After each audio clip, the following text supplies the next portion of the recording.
Salut, moi c'est Guillaume, je suis gay et j'ai été très longtemps sexuellement bloqué. Ce podcast, c'est comme un guide. Chaque épisode t'aide à sortir du non-dit, à entendre tes désirs et donne des conseils pratiques pour ta vie sexuelle ou amoureuse. J'essaie de vivre de ce podcast, alors si tu aimes mon contenu, fais un don. Tape bit.ly/comment devenir dans ton navigateur. Tu auras aussi mon Instagram pour voir ma petite tête et les infos pour venir à une rencontre entre auditeurs dans ta ville. À la toute fin de cet épisode, je t'en dis plus sur les coulisses du podcast et comment la communauté des auditeurs peut t'aider. Allez, place à ton épisode, bonne écoute. Comment t'as travaillé le fond ? Non, le fion. Le fond s'est fait tout seul, c'est avec le temps. En fait, un deuil, c'est le temps qui fait les choses. Y a pas de, on peut pas dire, j'ai un deuil, il faut que j'y travaille et puis ça se termine. Non, c'est le temps qui va atténuer la peine, il y a que ça. C'est ça, toi, t'as pas eu l'impression d'être proactif pour tenter de penser ce deuil? Tu parles à quelqu'un qui a fait 10 ans de psychanalyse et donc pour moi, penser le deuil avec un A, c'est le penser avec un E. Donc penser, genre tu sais, tu mets un pansement dessus et on en prend soin en le pensant, donc en le disant.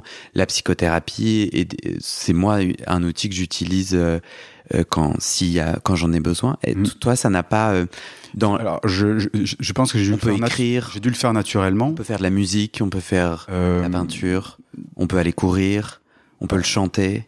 Le deuil, on peut en faire plein de choses, non ? Moi, j'en faisais du sexe. Non, j'exagère. Ouais. Non, c'est moche parce que... Non, c'est moche, c'est pas forcément... non, je pense que c'est les voyages. Quand tu me dis... tout ce que le petit discours que tu m'as dit, j'avais qu'une seule image en tête, c'est quand j'étais à Mykonos, que j'avais monté une petite montée, enfin une petite dune, ou je sais pas, voilà, et que j'étais là, et je l'ai jamais senti aussi proche de Michel à ce moment-là. Et en fait, c'était quelque chose, un souvenir...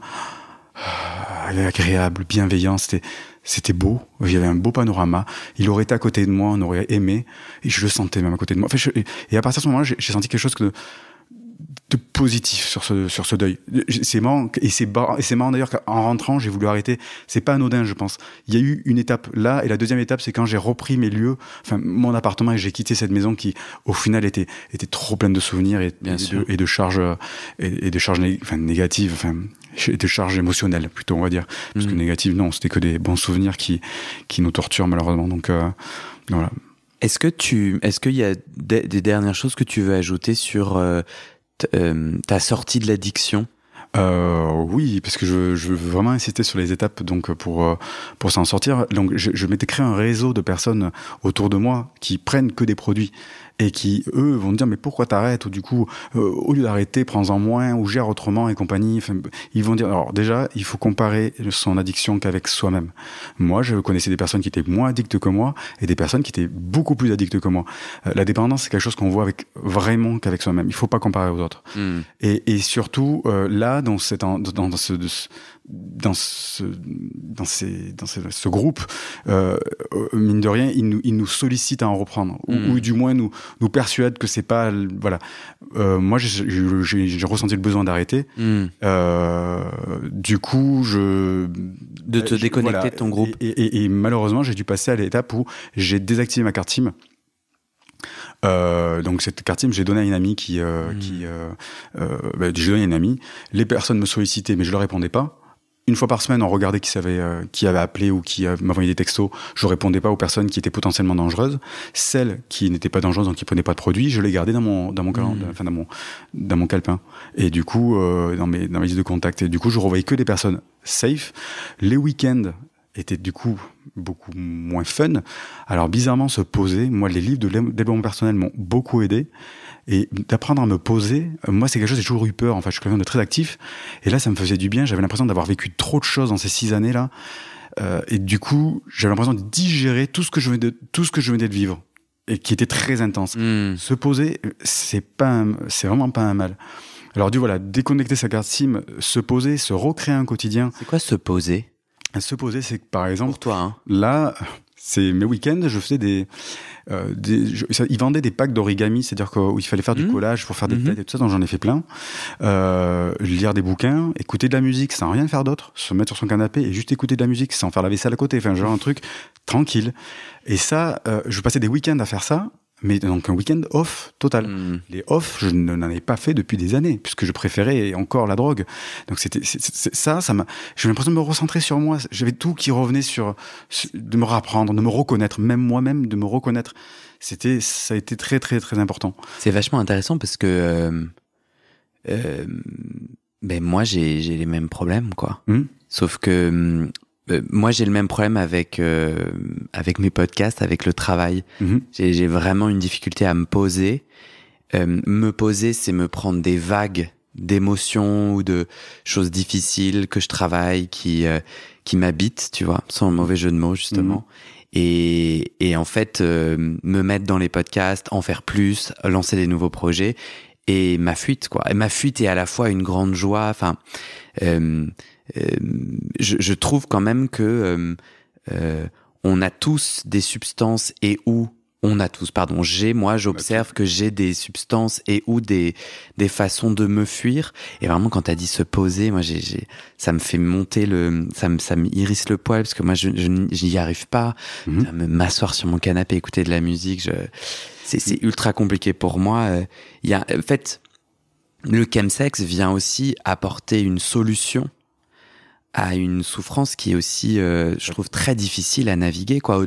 Donc, toi, tu parles du deuil, moi, je parle...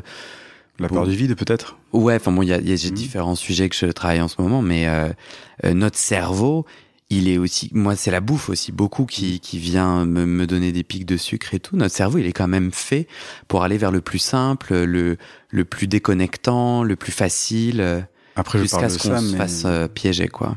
Je parle de ça, mais il y a aussi le jardinage. Je sais, tu parles de bouffe, mais tu vois, tu pourrais te poser un week-end à faire des gâteaux. Ça fait longtemps que tu n'as pas fait un gâteau? Ça m'oppresse. Non, mais non. Ah ouais? Mais moi, Alors, moi, ça m'oppressait. Hein. Et là, ça me semble... Alors, au début, c'était compliqué. Mais rapidement, c'est devenu une sérénité. Mais vraiment, peut-être que c'est compliqué les premiers week-ends, mais en quelques semaines... T'as appris à aimer. Mais ça se fait tout seul. Mais limite, c'est... Oh, mais qu'est-ce que ça fait du bien. Mais ça... Et puis, j'ai l'impression de digérer tout ce que je vis le trop plein de vie que j'ai, et je le posais. Du coup, revenir à une vie équilibrée, pour moi, c'est pas forcément complètement coupé avec mes activités, avec le sucre, avec... Pourquoi... Toi, t'en es où aujourd'hui par rapport à la prise de drogue? Alors, ça m'est déjà arrivé de... En fait, ce qui me gêne, c'est que soudainement, t'es devenu le poster boy. Tu vois ce que c'est, un poster boy? T'es venu l'égérie. Quand même pas, mais... Une égérie, en tout cas. T'es devenu un porte-parole. J'ai voulu communiquer là-dessus, oui. Contre le chemsex. Et je crois que la question, c'est que... Non, que c'est possible d'arrêter. Pas contre l'addiction. Voilà, contre l'addiction, et que surtout, en fait, Est-ce que c'est possible de chemsexer en intelligence ou pas, selon toi? Mais toi, Yann, pas toi. Alors, qui a écrit un bouquin. Selon moi, je n'aurais pas à le dire parce que les groupes de parole m'ont appris qu'il fallait pas que je dise ça, mais vu que je parlais vraiment à mon nom, je pense que on peut, à un moment, ça peut déraper. Et c'est ça qui me fait peur. Mais le problème, c'est que moi, j'ai dérapé, oui. Moi, l'auditeur là qui t'écoute, c'est inaudible les propos médicaux qui me disent, qui me posent un interdit comme ça sans m'expliquer. Parce que j'arrive pas, tu m'inspires beaucoup moins le moment où j'entends que t'es obligé de me dire que comme ça peut déraper, faut pas. Il y a un truc de... Alors, que c'était pour moi. Hein. Ouais, donc... Moi, après, depuis, comme je dis, j'ai fait des groupes de parole et des personnes m'ont dit, mais moi j'en prends de manière raisonnée, de manière... J'ai même un addictologue qui m'a dit, puisque du coup, des personnes me contactent, et il m'a dit, mais il y a des profils types. Et donc, c'est vrai que concrètement, moi j'ai fait non, pas du tout. Et puis, plutôt bien réfléchi, c'est vrai que dans ma famille, j'ai beaucoup de personnes qui étaient alcooliques, dont une personne aussi qui prenait des drogues de l'héroïne. Donc, je veux dire, concrètement, il y a des profils types. Et... Pour toi, pour moi, j'ai du mal à imaginer. La drogue est-tu forcément une rechute? Là, moi, je peux alors, ça c'est un peu la suite, j'en ai repris. Et à chaque fois, t'es retombé dans l'addiction? Non, Non. Alors, c'est marrant parce que je voudrais finir le sujet tout à l'heure parce qu'il y avait une dernière étape, un petit dernier conseil à donner. Après, je reviens dessus, promis. Il y a aussi économiser l'argent des produits qui m'a permis aussi de faire plus de voyages, des petits voyages, des petits trucs par-ci par-là, et donc compléter ces voyages. Donc, comme j'aime, du coup, ma nouvelle drogue, c'est les voyages. Enfin, se satisfaire de l'argent qu'on économise de la drogue pour... Combien par mois? Ah ben moi j'ai un gros budget, ouais, quand même, ça pouvait monter vite. J'en ai plus la notion, ça remonte un petit moment maintenant, mais déjà à 50 €, alors à l'époque c'était 50 € la MDMA. Donc 50 € pour 50 € du coup, 48 heures. Non, 24. Okay. Donc 100, ouais, ça pourrait être jusqu'à 400 €. Donc 400 € qu'on met de côté. Semaine. Non, par mois. Donc 400 € par mois, on peut se faire quand même un week-end ou deux dans la semaine avec les voyages low cost et compagnie. C'est ce que je veux dire, c'est qu'il faut pas hésiter que cet argent-là serve à autre chose pour s'acheter une belle paire de baskets. Toi, ça t'a inspiré. Voilà. Moi, ça m'a un mouvement. Moi, ça m'a aidé. Il y a d'autres choses que tu voulais ajouter? Non, c'est déjà pas mal. C'est déjà se couper son téléphone et économiser pour se faire plaisir. Et le calendrier, je trouve que c'est des choses déjà qui sont bien. Et je pense que moi, du coup, pas culpabiliser de rechuter aussi. Les rechutes font partie de la guérison, mais il faut toujours en tirer une leçon. On a chuté. Bon, pourquoi j'ai chuté? Parce que j'avais pris de l'alcool, par exemple. Bon, on sait très bien que quand sous alcool, on est plus influent, donc il faut éviter. Et pour donc répondre non, du coup, avant qu'on reparte sur l'autre sujet, moi, à tous tes bonnes idées, et puis qui sont les tiennes, et moi, j'ajoute la mienne, qui est on rechute parce que le problème de fond n'est pas un problème de fion. En fait, le problème de fond, c'est que je suis dans une détresse et que j'ai rechuté parce que j'ai eu peur, parce que j'étais seul, parce que et du coup, moi, je suis pas genre la psychothérapie, c'est absolument génial. J'ai consulté plein de professionnels et j'ai trouvé ça nul. Donc je trouve que c'est vrai. Et moi, mes amis proches qui me demanderaient, je saurais pas dire bien sûr, faut que tout le monde en fasse une, mais tout de même d'aller faire face au problème en fait, d'aller pleurer mon deuil, d'aller pleurer ma détresse, de créer un espace où en fait j'y m'y confrontais et du coup petit à petit mon cerveau n'a plus besoin de le fuir. Et je pense que j'ai sans cesse, moi, mes problèmes de performance, mes anxiétés de performance et ma capacité à fuir la vie parfois. Bon, après, moi, c'est bizarre parce que je me suis pas raconté, mais je raconte juste ces petits moments, donc les gens vont avoir l'impression de plein de choses. Bon, c'est pas très grave pour moi, mais bout à bout, on a l'impression de te connaître. Hein. Ouais, mais en tout cas, je sens qu'il y a vraiment des périodes où je me mets à créer plein de projets. Je me réveille très tôt le matin, je travaille énormément et j'ai vraiment des hauts et des bas. Et là, en ce moment, et notamment avant Noël, c'est toujours moi une période où je replonge un peu dans cette suractivité. Et au final, d'avoir un espace thérapeutique où je confronte, de dire mais donc tu vois, moi mes symptômes c'est je crée des urgences, enfin tous les projets deviennent urgents, puis juste je travaille énormément quoi. Et c'est pernicieux parce que je suis pas du tout désocialisé, j'ai beaucoup d'amis, je suis très heureux, j'adore mes projets, j'adore mes podcasts. Enfin c'est assez compliqué pour moi d'arriver à trouver un équilibre, mais de trouver un espace où je dis bon bah en fait c'est quand même un problème et en fait c'est quoi ces urgences là qui n'en sont pas, sachant que personne n'attend mes podcasts, et pourquoi je n'arrive pas à m'arrêter. Donc ouais, moi je dirais que de travailler autant la forme, le symptôme, et c'est pas du tout pour sous-estimer, hein. Non, mais travailler le symptôme, mais aussi travailler les racines ou tenter d'aller s'entendre. Et c'est d'ailleurs pour ça que aussi je l'avais oublié celui-là, mais il faut pas hésiter à consulter. Mais toi, ça t'a pas aidé en tout cas. Je suis un cas particulier. Là, c'était pas. Moi, même au décès de mon père, je voulais pas aller consulter. Je sais pas pourquoi. J'ai aucun problème avec la consultation parce qu'en plus, c'est très drôle. C'est moi, je voulais pas les consulter. Mais c'est quand j'avais fait la thérapie, qu'elle s'est terminée, que j'ai dit. J'ai bien fait de consulter. Ah ouais. Et je pense que c'est souvent, dans la plupart des cas, des gens, c'est comme ça. Non, je veux pas consulter. Non, je gère. Qu'est-ce qui s'est passé dans cette thérapie qui te pense aujourd'hui t'a aidé? J'en ai pas eu de thérapie. À sortir l'addiction. J'ai pas eu de thérapie. J'ai eu une fois un sexologue, une fois un dictologue et une fois un psychologue. J'ai pas suivi. J'ai pas eu de suivi. J'ai pas compris. T'as dit c'est quand la thérapie s'est terminée que je me suis dit ça sert à quelque chose. Ah, pour la thérapie de mon père, pardon. Excusez-moi. Donc c'était à mes 20 ans, donc au décès de mon père. D'accord. Je voulais pas et puis il a réussi à comme tu dis, à dire des mots sur des mots, sur ce qu'on ressent, ça permet d'y voir plus clair et de savoir quelle route on commence à prendre psychologique. Enfin, donc ça. En fait, toi, ta thérapie, tu la voulais pas en cabinet, mais tu l'as eu en livre, tu vois. Voilà, en fait, exactement. Tu as dit c'était thérapeutique. Aujourd'hui, tu es à ce micro, tu te racontes et peut-être c'est ça, c'est le chemin que tu as choisi peut-être. Mais là où je te rejoins à 200%, c'est qu'il faut vraiment pas avoir peur de consulter. Moi, je suis tombé sur peut-être un mauvais addictologue qui m'a dit qu'il voulait pas de moi, donc du coup peut-être ça m'a. Ça aussi c'est inaudible. Voilà, en fait. mais ça c'était avant. Je dis bien que c'était avant. C'est ton nouveau rôle de porte-parole. Moi, il m'inspire pas parce que en fait, il y a plein de gens là qui écoutent et pour qui le chemin de la thérapie, comme toi, n'est pas quelque chose qui appelle. Donc, bien sûr, et en plus, moi, j'aime pas sur ce podcast faire croire que on peut.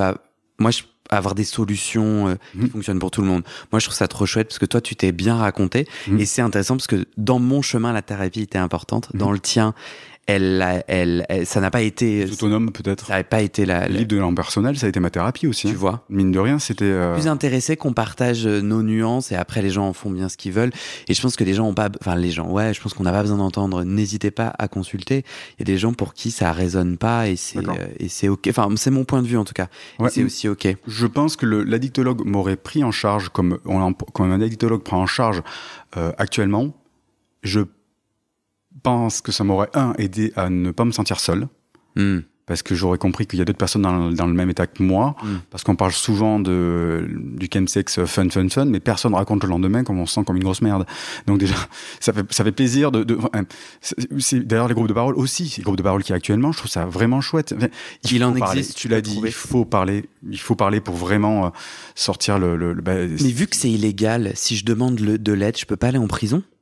Non. D'ailleurs, justement, la mairie de Paris vraiment veut lancer des trucs là-dessus, justement pour que s'il y a un souci, il faut appeler les urgences et que voilà. J'ai le droit quand même. On va quand même m'aider, même si moi je fais quelque chose d'illégal. Oui, j'ai des pompiers qui sont venus parce que j'avais un gars qui avait appelé parce que j'étais dans un parking inerte.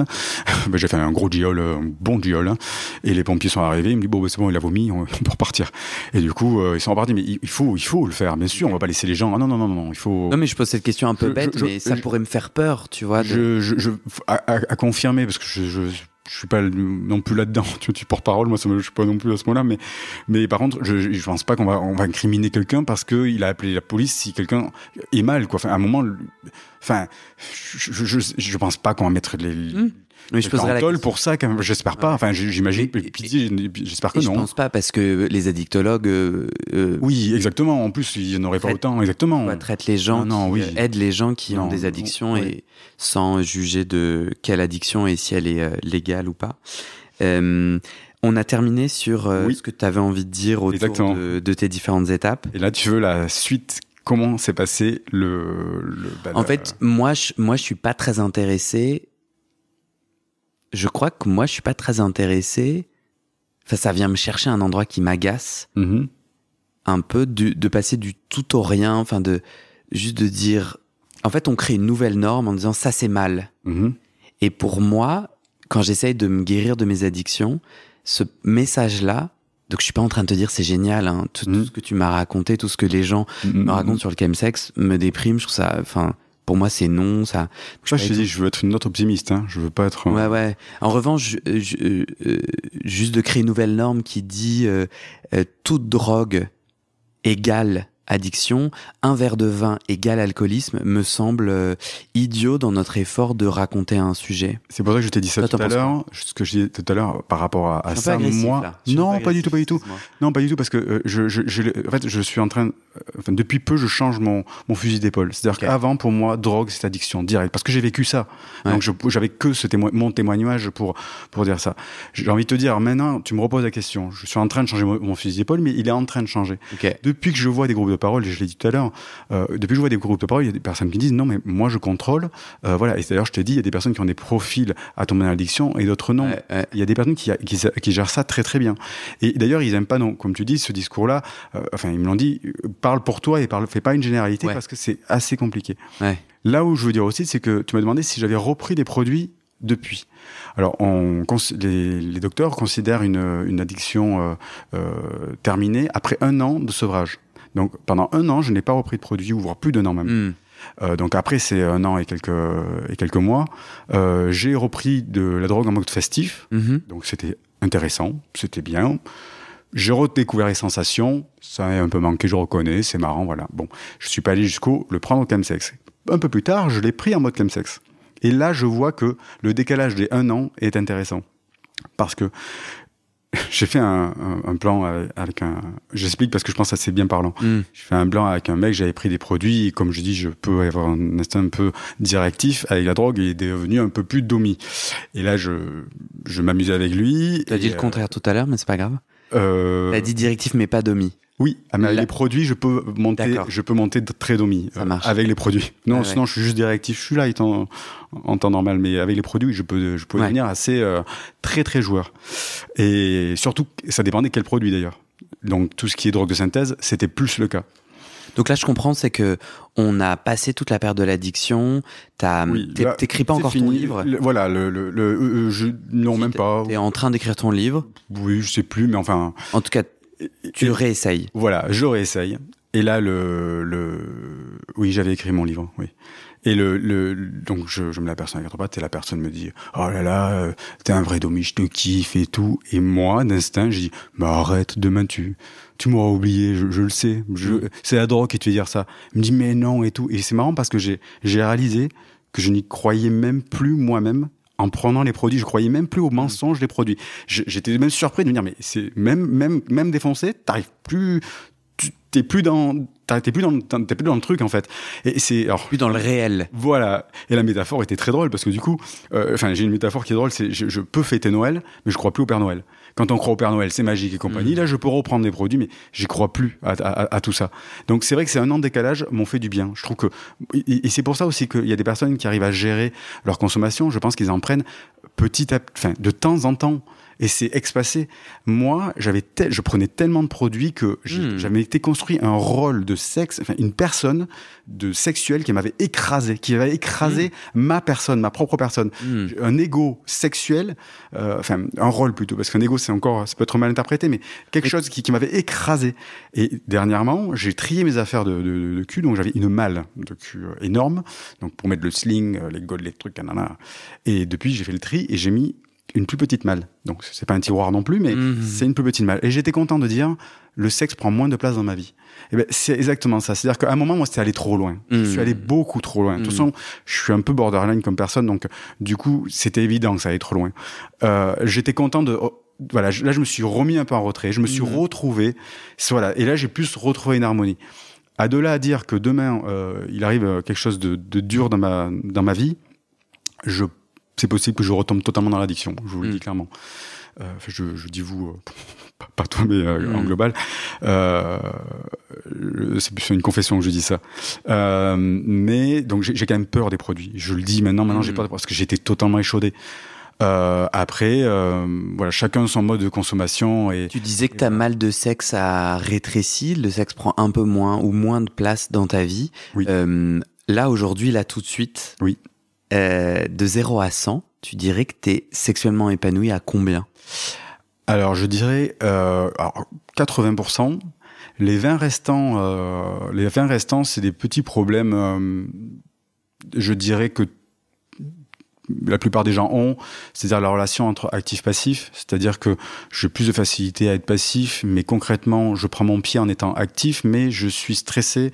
Mais bon, c'est des problèmes que un peu tout homosexuel peut se poser, quoi. Voilà. Mais ne te compare pas. Je trouve ça assez intéressant. Non, mais c'est ce que j'ai, voilà, c'est mes petits soucis que j'ai. Donc que la drogue atténue tout ça. Je veux dire. C'est ça, c'est que j'allais dire. Voilà. C'est ce que j'allais dire. Quand tu prends de la drogue, t'es plus facilement domi. Oui. Est-ce que t'arrives à être domi et réellement là sans drogue en fait? Oui, parce que je traîne dans les lieux de drague depuis même avant que je prenne des drogues et là les gens verront pas, mais je sais très bien faire, tu vois, j'ai des mimiques qui font du jeu de regard qui je connais les codes.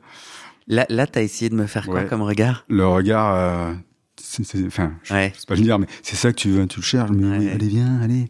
Tu vois, j'ai ces trucs-là, mais les gens, ça parle aux gens, ça. Là. J'ai un rôle, le rôle, je le connais, mais c'est pas peut-être celui que j'aimerais interpréter. Et ce qui m'étonne aussi, c'est que maintenant, quand je vais dans les sex clubs, j'ai pu passer 6 ans dans les sex clubs sans souci, et là, j'y vais, je bande pas, mais du tout.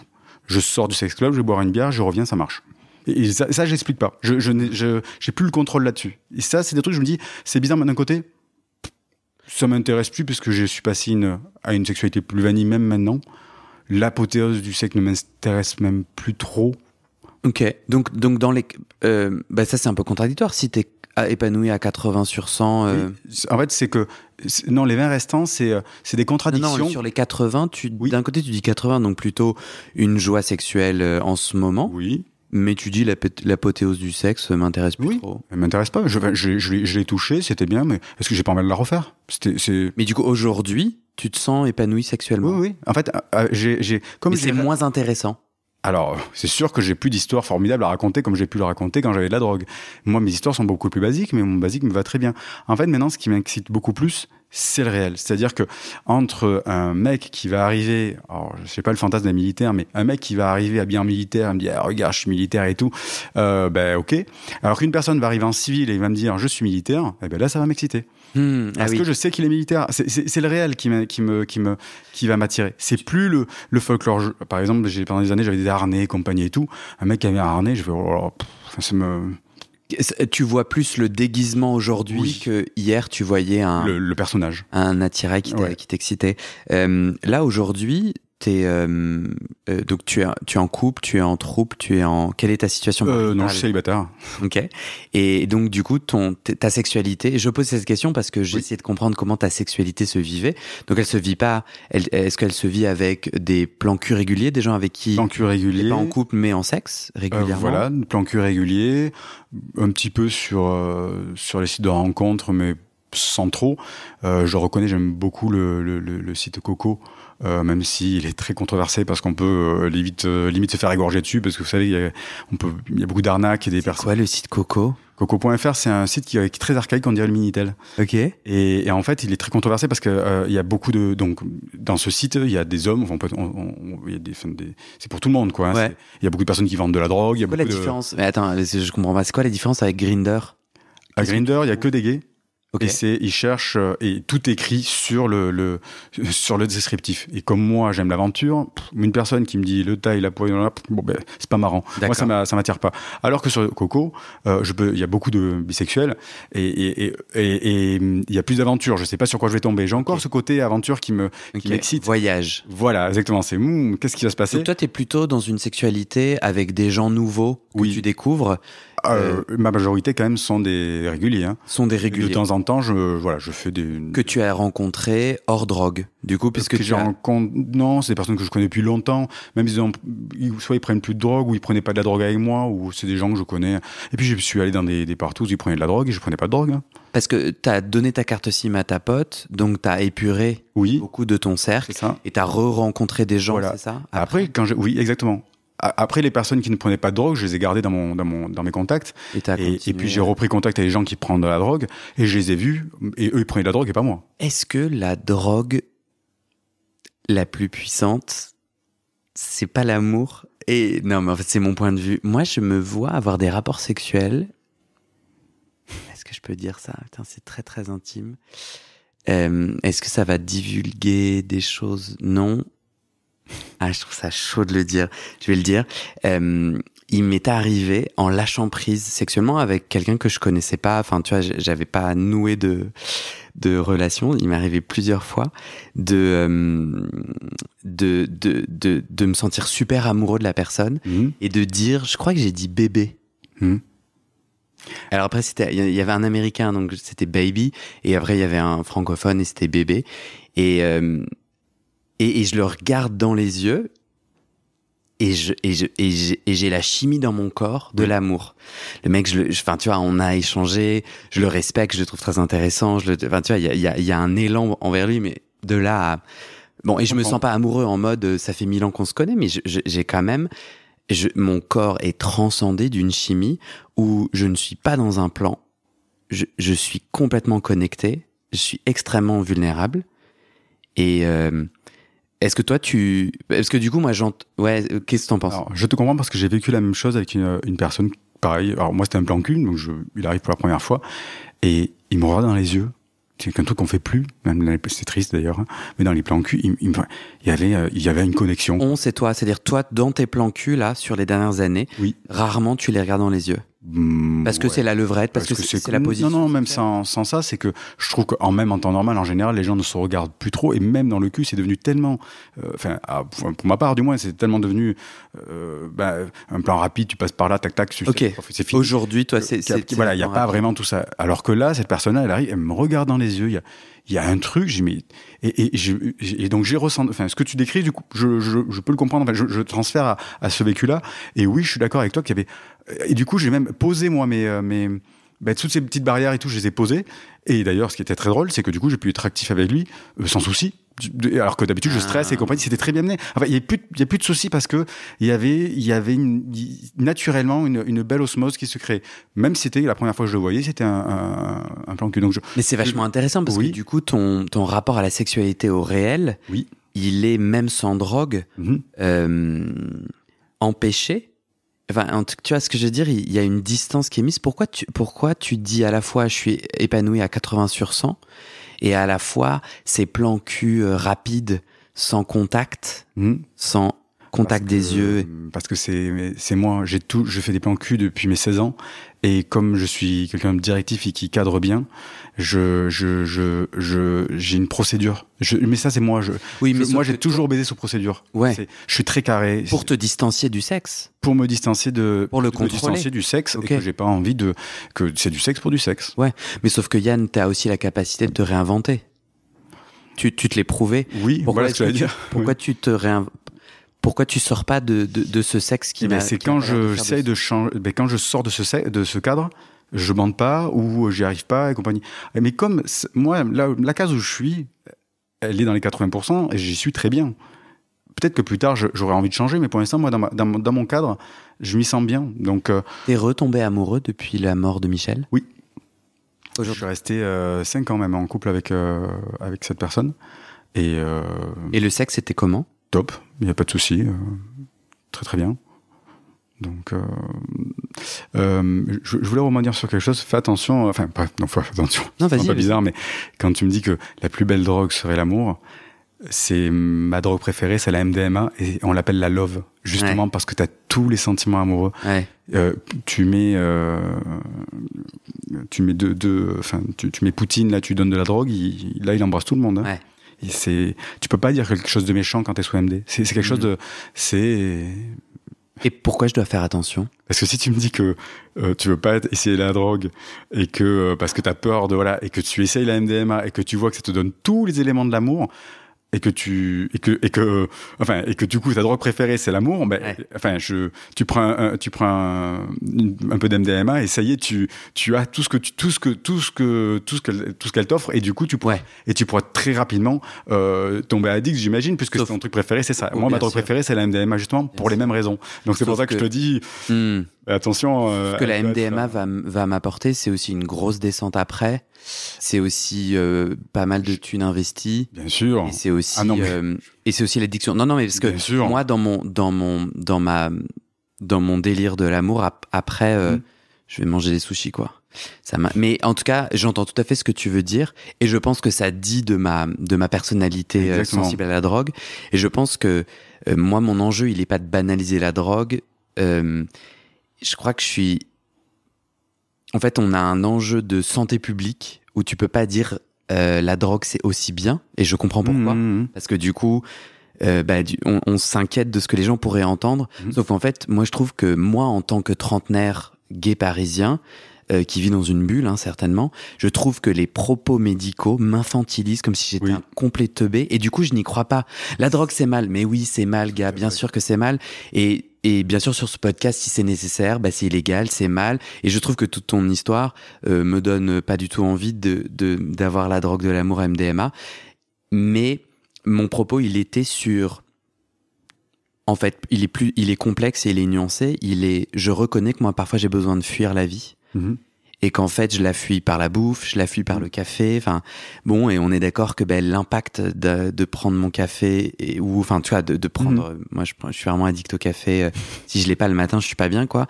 Et la caféine n'a pas le même impact qu'une drogue dure. Mais je reconnais cette propension à naviguer la vie avec ça, et que la drogue peut s'inviter dans ma vie. Je trouve ça plus intéressant de pas la tabouiser et d'avoir la capacité de bien faire un choix éduqué, même si c'est pas facile de faire des choix éduqués, je trouve aussi, en consentement. Et je crois que moi, le propos que j'essayais de t'amener, c'est que moi, je me rends compte que je suis à la recherche, au final, et je crois entendre ça chez toi, d'un lien, d'un vrai sexe, d'un sexe où en fait, j'ai du mal à bander parce qu'il y a un enjeu. J'ai du mal à bander parce que j'ai peur du regard de l'autre, puisqu'il compte. Si je te regarde, si je te regarde dans les yeux, c'est que ton regard compte. C'est que donc si tu me dis « Ah, j'aime pas trop ton corps. Ah, j'ai peur. Ah, j'aime pas trop comment tu bandes. Ah, j'ai peur. Ah, j'aime pas trop comment tu me prends. Ah, j'ai peur. » Et en fait, du coup, pour moi, j'ai tout un chemin à... Je suis homosexuel, la sexualité est importante pour moi, et quand je rencontre quelqu'un, je vais avoir un rapport sexuel qui est une vraie aventure, où je vais vraiment me mettre à poil, où c'est vraiment vulnérable, et comme c'est vulnérable, j'ai peur. Et du coup, je reconnais que je peux me déconnecter du sexe par des substances ou par des plans où je regarde même pas les gens dans les yeux, mais qu'en fait, c'est comme bouffer 3 cuillères de sucre blanc, quoi. Ça fait un pic, mais ça me nourrit pas. Et pour me nourrir, quand je disais la meilleure des drogues, c'est l'amour, et t'as raison de... Enfin, elle est problématique, cette phrase, mais je crois que je veux dire que le lien humain, qu'on soit en couple ou pas, je m'en tape, en fait, tu peux être amoureux, tu peux être dans un vrai lien, dans un vrai genre, vas-y, on se connaît pas trop, mais on va faire un super voyage ensemble, à l'instar de toi qui vas en Grèce retrouver des gens que tu connais peu. Je crois qu'on peut avoir un sexe plein de sens, plein de vulnérabilité, hors du couple, et d'être vulnérable. Alors, pas aux mêmes étages, parce que quand tu connais pas quelqu'un, tu connais même moins son corps et tout, mais je crois qu'il y a un truc qui peut me nourrir bien mieux et bien plus que toutes les substances que je peux prendre, qui au final tente de m'aider à renouer avec cette vraie homosexualité, avec cette vraie sexualité homosexuelle, de personnes qui se respectent, qui s'aventurent, qui se connectent, qui se font jouir, qui s'entendent, qui se... Moi, je sais que je suis chaud bouillant, là. Oui, mais je vois que... Pas sexuellement, genre je suis compris. Animé par mon discours. Oui, non mais je te comprends. Et moi, T'as pas l'impression que c'est ça que tu cherches avec la drogue? Un vrai lien, une vraie sexualité? Totalement. C'est pour ça que, comme je expliquais, que ma drogue préférée, c'est la MDMA, parce qu'il y avait on a les pupilles totalement dilatées, mais on se regarde comme si on était totalement en love. Eh ben moi, je te dis, Yann, je crois que c'est possible que tu ressentes ça sans aucune substance. C'est vrai, puisque j'étais en couple pendant 5 ans, et c'était très, très, très, très fort, et c'était très bien. Mais tu peux le vivre sans couple aussi, tu peux le vivre dans des plans. Je l'ai vécu, comme je t'ai dit, avec un plan, je l'ai eu, cette chose-là. Et si t'avais que des plans comme ça? Alors, c'est vrai que j'ai pas rarement été trop célibataire, mais du coup, moi, je mets mes barrières, voilà. Comme je t'ai expliqué, dans ces 80%, je suis dans les barrières. Mais si je revois une personne, et que du coup, dans ce cheptel de plan cul, je dirais, quand il y en a un qui se démarque un petit peu, et que je le revois régulièrement, à ce moment-là, peut-être j'en puis envisager d'être en couple, et c'est comme ça que j'ai été 5 ans avec... D'ailleurs, Michel, ça avait commencé comme ça aussi. Mais pourquoi c'est pas ton envie du futur? Je pense que je projette sur toi, donc j'ai envie de t'entendre ton histoire. Moi, je trouve ça génial d'avoir des activités sexuelles avec du romantisme ou pas, en couple ou pas, ça te regarde de comment tu veux, mais hors de ces statuts. Et si tu dessinais ta sexualité uniquement avec des gens avec qui tu peux explorer plein de choses, avec qui il y a un regard, avec qui il y a cette montée chimique d'un lien puissant et connecté. Alors j'ai envie de te dire, la sexualité, moi j'aimerais, si je pouvais la dessiner, je la dessinerais comme elle me ressemble. Okay. Malheureusement, je crois que ma sexualité se décide comme elle est, et je dois m'adapter. Je veux dire, non. Là, je pense que comme tu dis, on a quand même tous des peurs et tout, donc ça c'est les 20% qui parlent, qui me cantonnent dans ces 80. Mais je me sens épanoui dans ces 80, mais ces 20% sont... Si je pouvais dessiner ma sexualité, je serais à 100%. Ouais. Et là, avec ces 20% de peur... Tu te sens bloqué. Je suis bloqué dans ces 80. Mais 80, c'est une bonne moyenne. Puisque je m'amuse, j'arrive à rencontrer des gens, j'arrive à avoir de l'aventure, parce que j'ai quand même cette histoire de soif d'aventure. Voilà, il y a plein de... T'es bien. Voilà, je suis bien, moi, là, dans ces... Et puis, ouais, c'est une belle routine bien cantonnée, mais au moins, j'arrive à... c'est comme ça que je la gère, et si quelqu'un dans le tas sort du lot, tant mieux, et je vais plus loin avec cette personne. C'est ça ton désir? Si on se retrouve dans 2 ans, t'aimerais me raconter quoi à propos de ton épanouissement sexuel ou de l'amour ou du sexe? Bah alors là, mais peut-être tu veux garder la même structure, t'es content? Oui, ce que j'allais te dire, moi ça me va là. Ouais, je veux mes 80-20. En fait, mes 80-20 m'ont toujours été bénéfiques puisque j'ai quand même eu des belles relations, 8 ans, 5 ans, enfin 1 an aussi un peu avant quand j'étais jeune, très jeune. Toi qui es aventureux, t'as pas envie d'aller à la rencontre de ces blocages? Parce que moi j'y crois pas trop. Hein. Enfin, si je juge, ouais, moi je crois pas à ton 80-20. Mais c'est une croyance, c'est une opinion. Je le ressens vraiment. Mais je te respecte et moi j'y crois pas. Mais toi tu y crois et c'est très bien. Pour moi, l'histoire que je me raconte, c'est que dans ces blocages qui t'empêchent, il y a des clés où t'as pas idée de comment en fait ton 80 il est tout froid. C'est mon préjugé, c'est mon histoire, c'est mon opinion. Et toi qui es aventureux, t'as pas le goût, parce que tu me dis dans 2 ans, je garde un peu la même chose, t'as pas le goût à te dire, mais pourquoi je bande pas là? De quoi j'ai peur? Alors, t'as pas envie d'aller à la rencontre? Je dirais qu'il faut laisser le temps au temps. Parce que je vois bien, par exemple, pour d'autres sujets, je lis des livres de développement personnel, par exemple, sur la gestion des émotions et tout. Et je vois bien que c'est pas parce que j'ai la théorie que je peux l'appliquer. Des fois, il faut laisser le temps, les temps à voir les choses. Je sais même pas ce que le futur va pouvoir me réserver sur ma sexualité. Si ça s'ouvre plus, oui, mais je pense que c'est parce que j'aurais fait une rencontre, parce qu'il y aura eu des déclics. Là, pour l'instant, elle est figée comme ça, et en plus, je me remets à peine de 6 ans de tumultueux, je dirais. Donc pour l'instant, je suis quand même plutôt... T'es encore en cours de guérison, tu dirais? Je pense qu'on n'est jamais guéri de l'addiction, ça c'est clair. Par contre, guéri de ma sexualité, je dirais oui quand même. Guéri de ma sexualité. Même si bien sûr, chacun comme on l'entend. Parce que si je parle à une personne qui est un peu stricte, il ne comprendrait pas que je fasse autant de plans cul ou que je fasse autant de... Bon, moi, à mes yeux, oui, elle me convient très bien et c'est comme ça que je la gère. Oui, toi tu te sens assez sensible à la norme. Tu te dis zut, par rapport à la norme. Non, par rapport à la norme, c'est sûr, je suis complètement hors norme, c'est clair. Enfin, à la norme hétérosexuelle. Voilà, exactement. Ah ouais. Mais par rapport à moi, ça me va très bien. Et... T'es content? Ouais, c'est content. Ouais. On arrive à la fin de notre échange. Ok, oui. Est-ce qu'il y a quelque chose on est passé à côté de quelque chose? Il y a quelque chose que t'as pas dit? Qui te semble important de mentionner? Alors, on me pose souvent cette question, un petit mot de la fin, et je me dis. Toujours par rapport à mon sujet, c'est ce que je dis. Voilà, on peut quand même s'en sortir. Et on peut, voilà, faut pas oublier qu'on peut se sortir d'addiction. Voilà, pour le mot de la fin sur le chemsex. À part ça, te remercier parce que vraiment l'échange a été super constructif. J'ai pu dire tout ce que j'avais à dire. Super. Sans focaliser sur les trucs un peu drama que justement les gens veulent entendre. Et toi, tu m'as vraiment, voilà, j'ai pu vraiment me parler de l'après, de comment ça se passe, même ma sexualité maintenant. Et ça, c'est intéressant. C'est vraiment très intéressant. Donc, merci beaucoup. Bah, avec joie. Moi, j'ai trouvé ça vachement intéressant. Parce que pour moi, enfin, peut-être que je vais me répéter un peu, mais le sexe et la drogue là viennent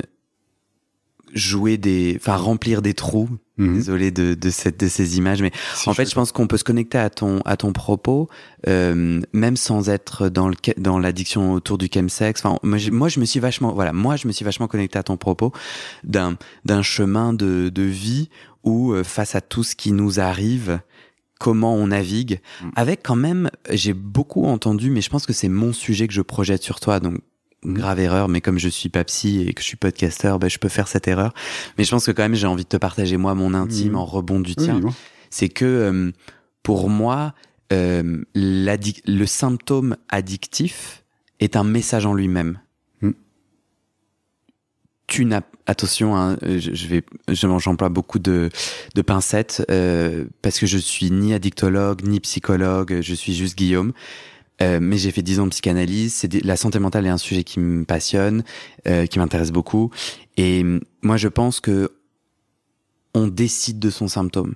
Tu n'as pas Et le on, c'est toi, dans toute ta complexité, j'entends bien que tu t'es pas dit, tiens, je vais m'auto-détruire avec grande joie et c'était pas sur ton calendrier et que c'est une détresse et que c'est quelque chose dans lequel t'as glissé.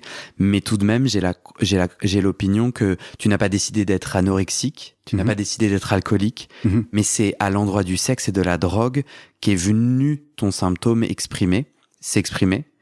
Jeu de mots, s'exprimer. Tu as envie de m'interrompre, mais je vais perdre mon point si tu le fais. C'est important, vas-y, dis-moi. Non, vas-y. Ok.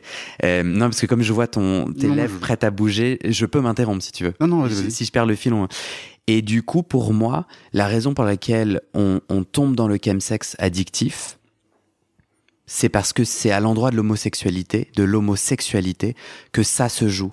Et du coup, j'ai quand même entendu en filigrane de ton discours les mêmes enjeux que j'ai, qui est de sortir des normes.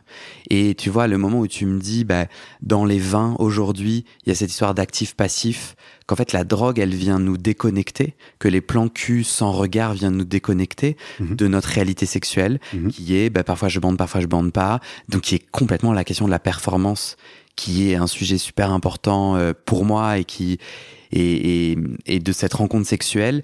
Pour moi, je continue à payer l'homophobie généralisée dans laquelle j'ai grandi, dans laquelle je vis encore aujourd'hui.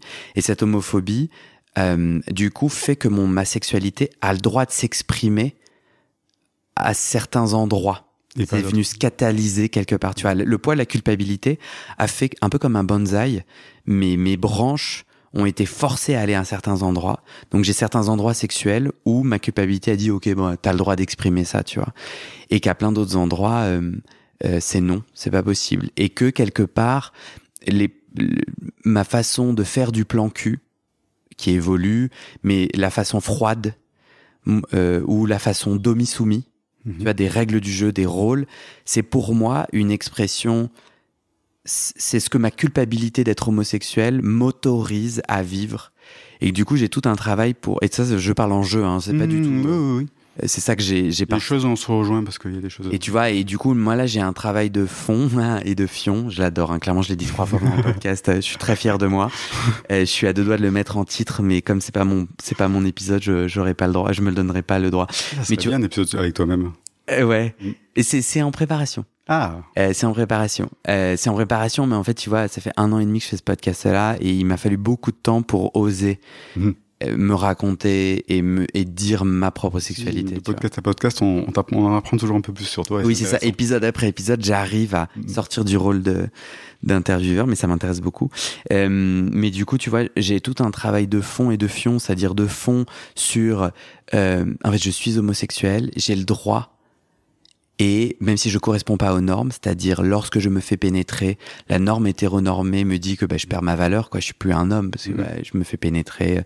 Et ça, j'y crois vraiment, je le vis au quotidien, le caractère profondément misogyne qui dit que une fois que t'es pénétré, tu perds du pouvoir. Il se retrouve dans mes potes hétéros à qui je dis ta prostate, tu vas la titiller. Maintenant, jamais.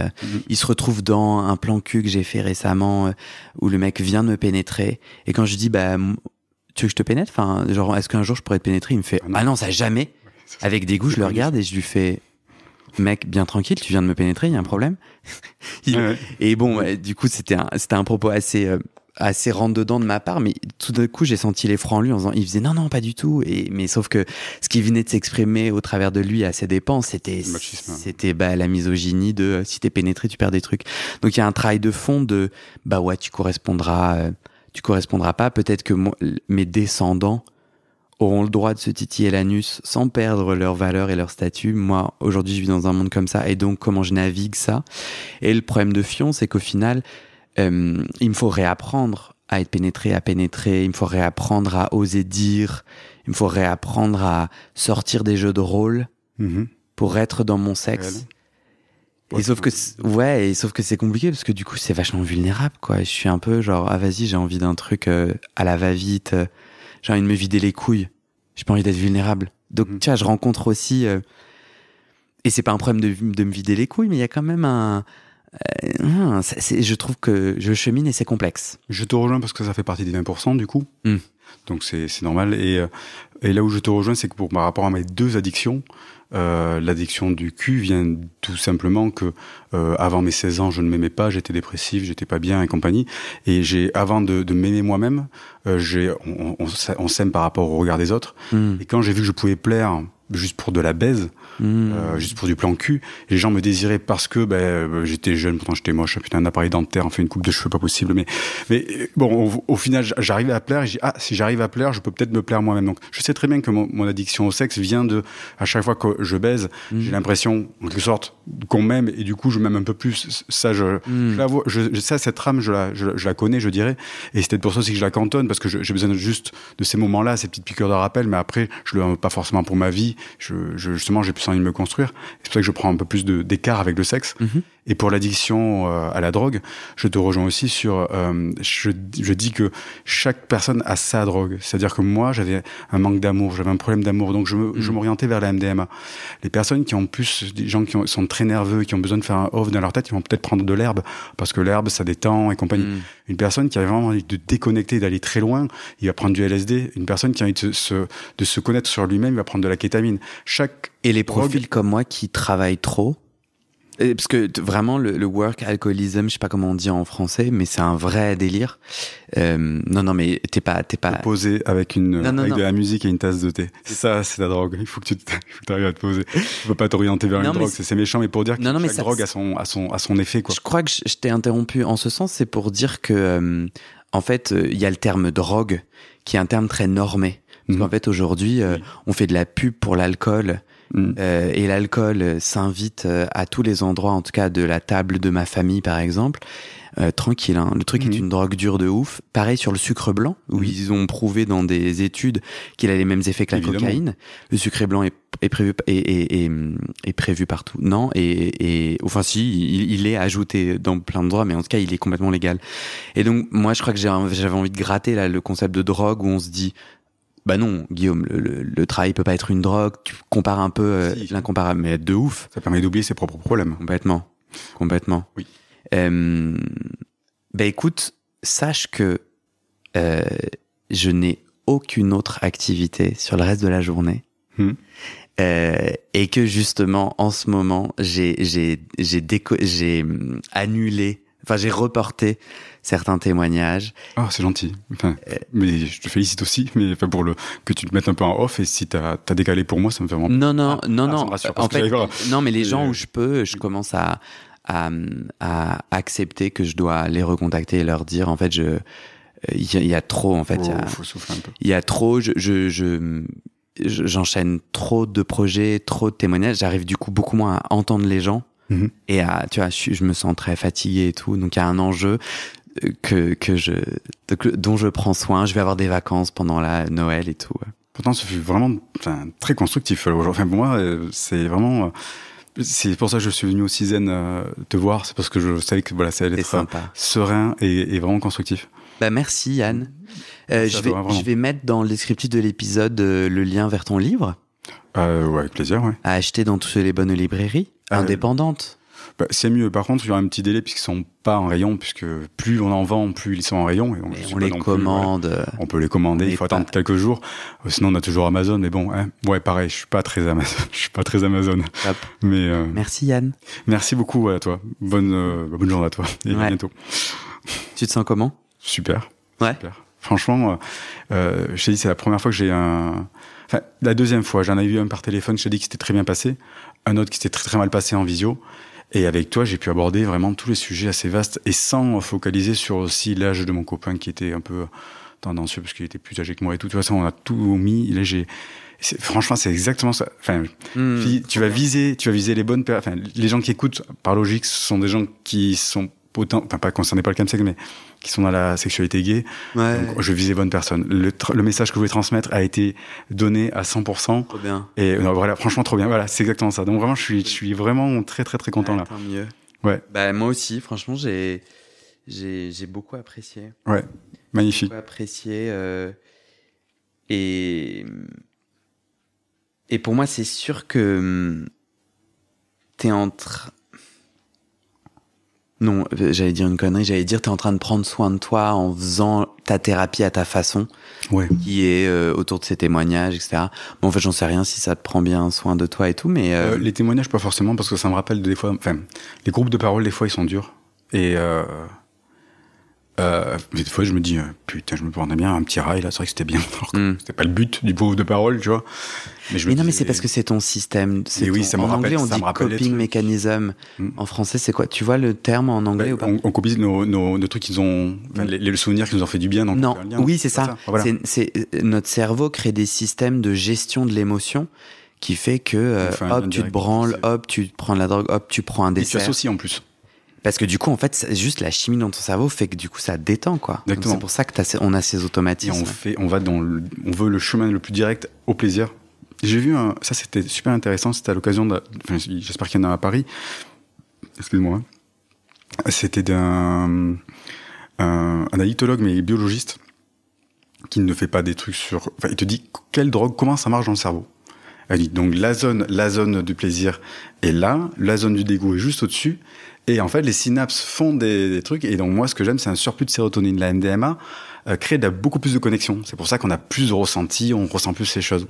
Alors que, par exemple, l'herbe, elle, va te donner un message en détends-toi, mais n'a rien à voir avec la sérotonine. Enfin, chaque drogue donne une... Et ça, ce biologiste l'explique, quoi, sur un livre, dans un livre ou sur un site internet Il le fait... des consultations.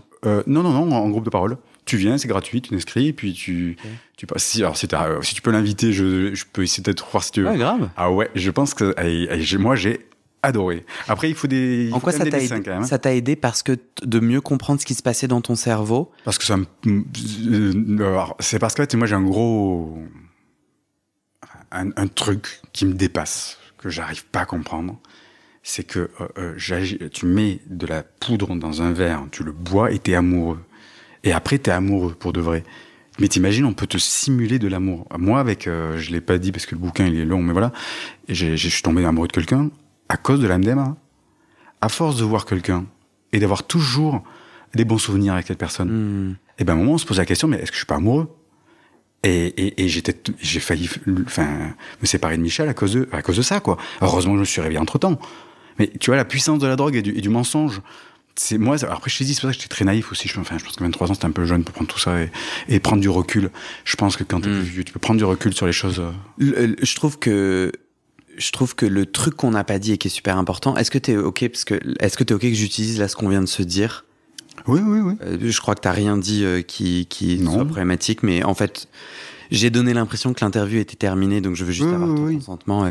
Un truc essentiel, c'est dommage qu'on le mette à la fin, c'est qu'en fait on en meurt. Mais du coup, t'as le...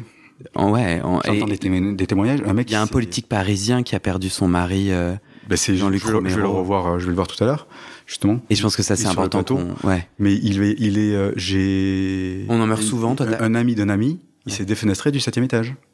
Ouais. Parce qu'il prenait donc cette drogue de synthèse régulièrement, tout le temps, tous les jours. Mais en fait, ça crée la distance. Enfin, ça te calme sur le moment, mais après, ça te crée du stress et de l'anxiété. Et du coup, tu en reprends pour calmer ce stress et l'anxiété. Mais ça te fait augmenter les doses et tu dois aller toujours plus haut. Et du coup, c'est très difficile à s'en sortir, quoi. Non, mais ça, faut le dire. Et ce que tu me disais aussi sur la gestion des drogues et compagnie, notre cerveau, ce que j'ai expliqué avec ce médecin-là, cet addictologue qui expliquait, le biologiste, il disait notre cerveau n'aime pas le changement. Moi, là, je vais être stressé parce que j'ai un entretien et compagnie. Eh ben, il me faut quelque chose pour me déstresser. Et donc, du coup, je vais prendre de l'alcool ou quelque chose comme ça pour arriver au même niveau. Pour revenir au niveau stable. Des fois, c'est les concours circonstances qui font que. Et donc, ça correspond bien avec le de Saint-Michel. Moi, il y a plein de choses que j'ai compris grâce à ça. Alors, Rubberbed, c'est une pratique hard. C'est de se mettre dans un genre de gros cellophane. Tu aspires avec un aspirateur, tu sais, comme ça, t'es comme une barquette de sous-vide. Okay. Voilà, et ben mort asphyxié. Enfin, c'est des choses. Mais c'est qu'en fait, avec la drogue, des déchirures anales graves.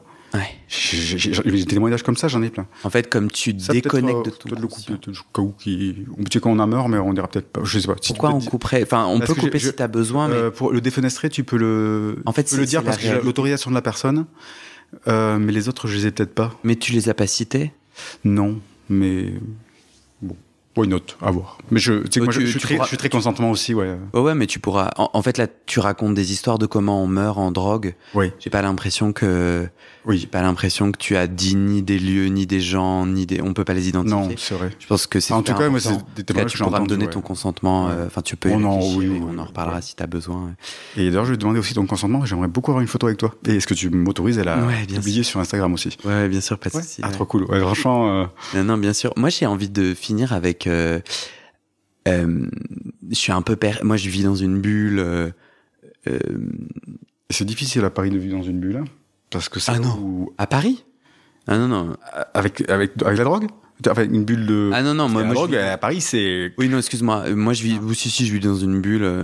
Je vis quand même dans une bulle et j'ai envie de te partager quelque chose, mais sauf que c'est très biaisé par ma bulle, quoi, de genre avec qui je côtoie, comment je vois la vie, etc.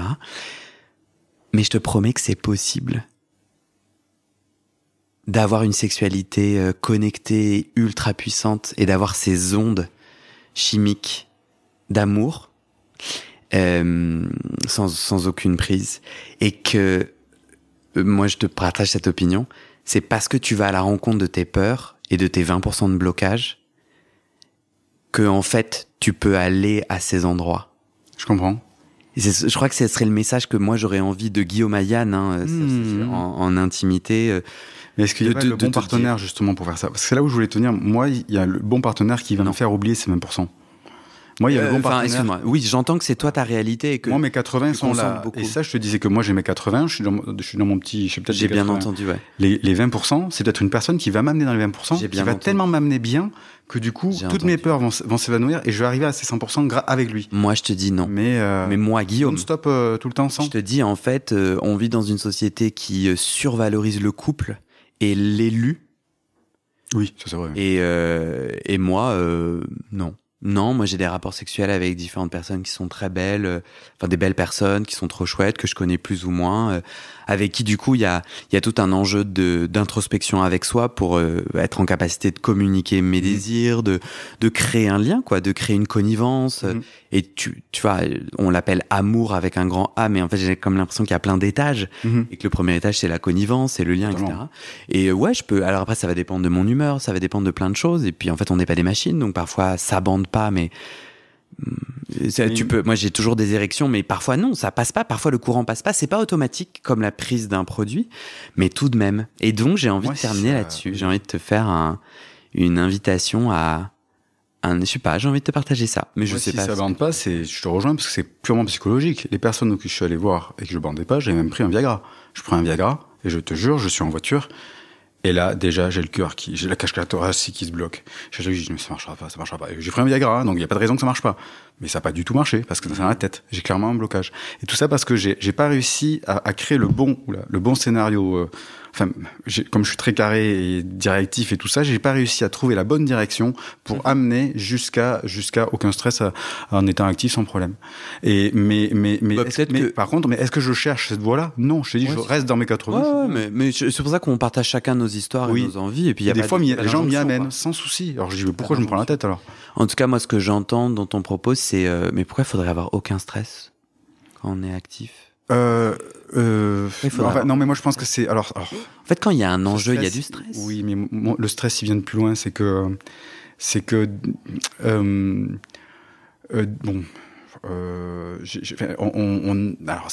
j'ai abusé de mon corps avec les produits. On a abusé de ma gentillesse parce que j'étais versatile. Au début, j'étais vraiment clairement versatile. Et que du coup, au final, je baisais les mecs et puis après, j'avais que dalle. Et à un moment, j'ai fait une petite rébellion. Je dis, ah ouais, c'est comme ça, maintenant, je serai que passif. Tiens, paf. Tu vois. Et depuis, je pense que quand on me demande de sois actif, déjà, rien que ça, du coup, j'ai une gênance par rapport à mes expériences passées où t'as l'impression quand t'es actif déjà qu'on me biaise, voilà, qu'on m'utilise déjà. Et la deuxième phase, c'est qu'est-ce que je veux dire? Non, je l'ai plus. Enfin voilà, c'est déjà ça. Enfin, il y a un truc qui me. Ouais, il y a un truc parce qu'en tout cas, moi, ce que je voulais te dire, c'est que s'il y a pas de, si on est dans le réel. Moi, quand je suis dans le réel, je suis un être humain. Donc, comme je suis un être humain et pas une machine, je peux avoir de l'appréhension, de l'inquiétude, que je peux communiquer. En tout cas, quand il y a un enjeu, quand il y a un jeu et un enjeu, c'est normal qu'il y ait... C'est là où je te rejoins, c'est que du coup, je sais aussi que le mec a de l'attente. Ouais, c'est ça. Alors du coup, vu qu'il attend quelque chose, et en plus, moi, il m'a froissé dès le départ, mais on communique plus, voyons. Mais dans le monde. Yann, toi, tu sais communiquer. Moi, je trouve que c'est tout à fait ok de dire ah, tu me fous la pression. En plus, moi, je fous la pression aux gens, donc je le comprends. Moi, il me fout la pression, il dit rien.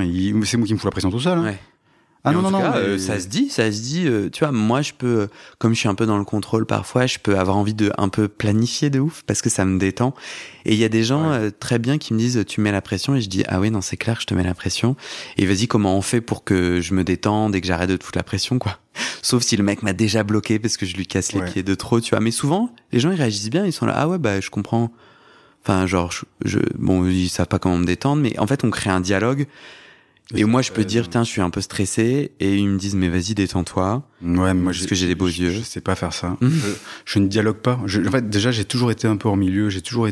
Moi, toute ma sexualité s'est fait donc début d'internet. Et maintenant, ça me gonfle parce que Grindr et tout ça. C'est toujours des trucs sous-jacents, c'est des lieux de drague. Tu savais pas faire, c'est ça? J'ai jamais su. Aujourd'hui, tu pourrais faire.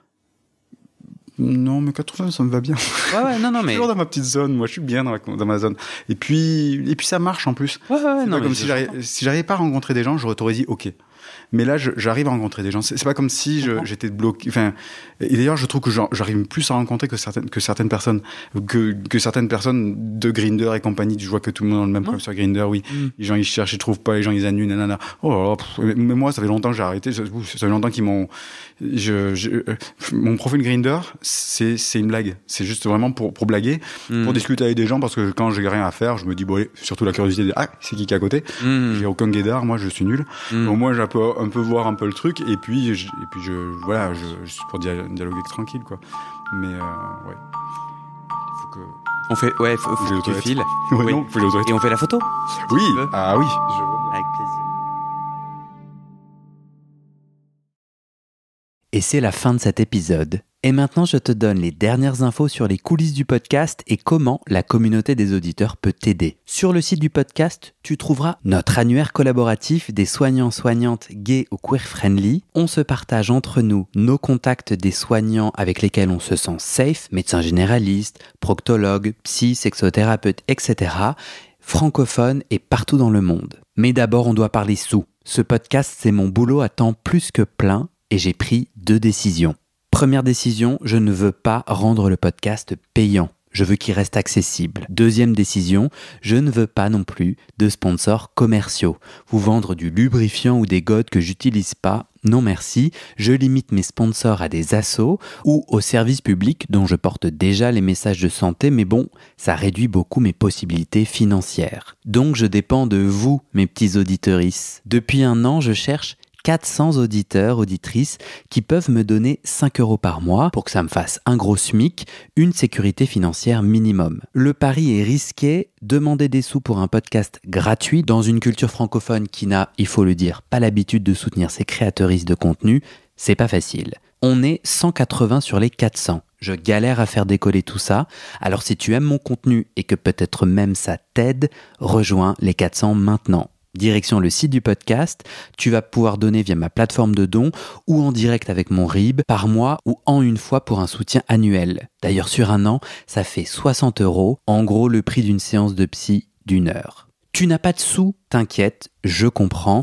alors clique tout de suite sur s'abonner dans ta plateforme d'écoute, active les notifications pour recevoir le titre de l'épisode dès sa publication et mets 5 étoiles et un commentaire sur la page du podcast sur Spotify et Apple Podcast. Ces petites actions, ça pousse l'algorithme à proposer le podcast à plus de gens et ça m'aide à trouver des témoignages et des donatrices. Bon, maintenant, faut que je te parle de ce qui se trame derrière le podcast avec notre belle communauté des auditeurs. Sur le site du podcast, tu trouveras aussi mes réseaux sociaux et ma communauté WhatsApp.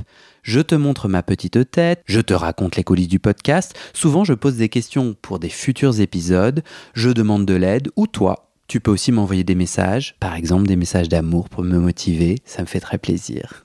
Tu trouveras aussi sur ce site la communauté Discord du podcast. C'est là où les auditeurs peuvent parler entre eux, peuvent parler des épisodes, de culture et aussi de sexe et de leurs sujets intimes. Sur le site, c'est aussi là que tu trouveras les infos pour organiser ou rejoindre une rencontre entre auditeurs ou un enregistrement live du podcast. Dans la communauté WhatsApp, il y a un groupe par ville. Des auditeurs y proposent des rencontres ou si je passe dans cette ville, moi je te mets un petit message, un petit coucou et on se voit. Et enfin, sur le site du podcast, tu trouveras le petit formulaire pour proposer ton témoignage. Comme je veux faire entendre la diversité de nos voix queer, en ce moment, je cherche particulièrement des jeunes qui ont entre 18 et 25 ans, ou au contraire, des hommes queer plus âgés, au-dessus de 60 ans. Je cherche aussi des hommes trans et queer, des hommes queer asexuels ou aromantiques, des hommes queer kinky, par exemple Puppy Handler, ou le kink des odeurs, et plus généralement, des hommes queer qui se sentent aujourd'hui très épanouis sexuellement et qui peuvent nous raconter ça. Mais bon, si tu ne corresponds à aucune de ces catégories, viens quand même proposer ton témoignage et sache que 90% des personnes que tu entends sur ce podcast m'ont dit avant ça « Oh, tu sais, je sais pas bien parler » ou « Moi, je pense que j'ai pas grand-chose à dire ». Donc, si tu sens l'envie de témoigner mais que tu doutes, c'est normal, viens, on s'en parle. Alors, va sur le site du podcast, tu tapes dans ton navigateur bit, c'est bit sans e.ly/comment devenir. Merci à toi et à très bientôt dans tes oreilles.